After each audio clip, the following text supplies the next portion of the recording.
24 घंटे में उड़ीसा के ऊपर रेनफॉल डिस्ट्रीब्यूशन आइसोलेटेड रहा है। जो वर्षा हुई है सबसे अधिक बालासोर के गोविंदपुर में 54.4 मिलीमीटर दर्ज की गई है। तापमान की बात करें तो मैक्सिमम टेम्परेचर झारसुगुड़ा का 39.6 डिग्री सेल्सियस दर्ज किया गया। वहीं भुवनेश्वर 37.6, कटक 37.5 डिग्री सेल्सियस दर्ज किया गया। अन्य स्थानों में बोलांगीर पालाकोमुडी 38.8, सुंदरगढ़ में 38.6, तितलागढ़ और खुर्दा में 38.5 डिग्री सेल्सियस दर्ज किया। तापमान जो भी 40 से नीचे है, आने वाले टाइम में ये 40 से ऊपर जाने वाले हैं। तो मैक्सिमम टेम्परेचर 24 चेंज देखें तो केंद्रपाड़ा में 2.4 डिग्री सेल्सियस बदलाव देखा गया प्लस में, थलचेर में 2 डिग्री सेल्सियस तापमान ऊपर रहा है।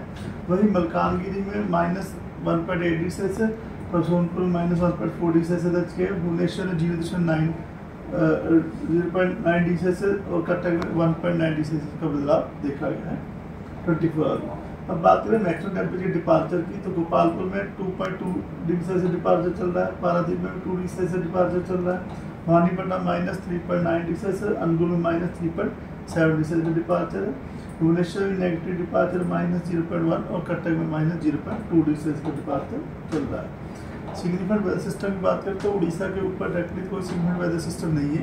ये लोकल कनेक्टिव एक्टिविटी की वजह से और जो आस पड़ोस के सिस्टम वजह से जो है वेदर रह सकता है, जिसमें एक जो हमारे सिस्टम में ईस्ट वेस्ट तरफ जो कि रन करे साउथ वेस्ट राजस्थान से नॉर्थ झारखंड तक across cyclonic circular north west Madhya Pradesh के ऊपर से, ईस्ट मध्य प्रदेश के ऊपर से, नॉर्थ छत्तीसगढ़ के ऊपर से, जो कि समुद्र सतह से 0 से 9 किलोमीटर ऊंचाई पर बनी हुई है। देवन की बात करें, देवन में मयूरभंज, बालासोर, अनुगुल, बोध, कंधमाल, कालाहांडी, गंजम, गजपति, रायगढ़, नवरंगपुर, कोरापुट, मुल्तानगिरी इन डिस्ट्रिक्ट में हल्की वर्षा होने की संभावना है। और वार्निंग की बात करें, थंडरस्टॉर्म, लाइटनिंग और गस्टी सर्विस 30-40 km भी रह सकती है। इसमें मुल्तानगिरी, कोरापुट, नवरंगपुर, कालाहांडी, रायगढ़, गजपति, गंजम, मयूरभंज, क्योंझर और बालासोर डिस्ट्रिक्ट शामिल है। इसी प्रकार डे 2 की बात करें तो डे 2 में साउथ उड़ीसा के डिस्ट्रिक्ट वहाँ हल्की वर्षा होने की संभावना है आइसोलेटेड प्लेसेस पे। और वार्निंग में जो है हॉट एंड ह्यूमिड वेदर की जो है hot and humid day time रह सकता है, उसके लिए जो है वार्निंग दी गई है, येलो वार्निंग दी गई है।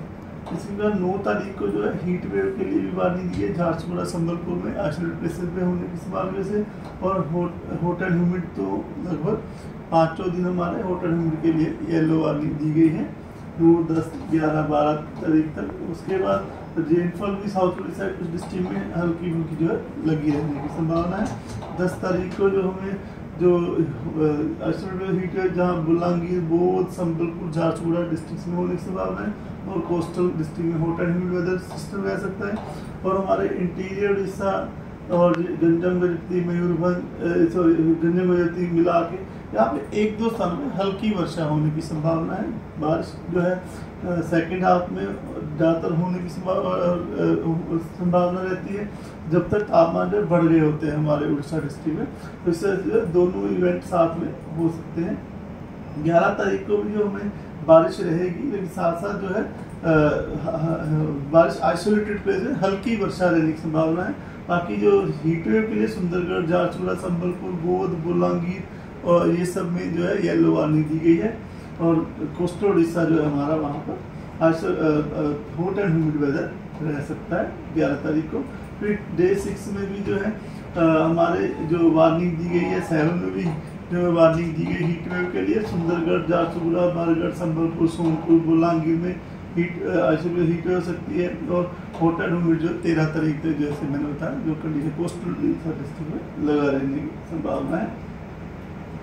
टेम्परेचर फोरकास्ट की बात करें तो अगले 2 दिन में तो तापमान में ज़्यादा बदलाव नहीं है, तो उसमें +-2 डिग्री सेल्सियस का बदलाव रहेगा। उसके बाद तापमान 2 से 4 डिग्री सेल्सियस तक जो है राइज करने की संभावना रख रहे हैं।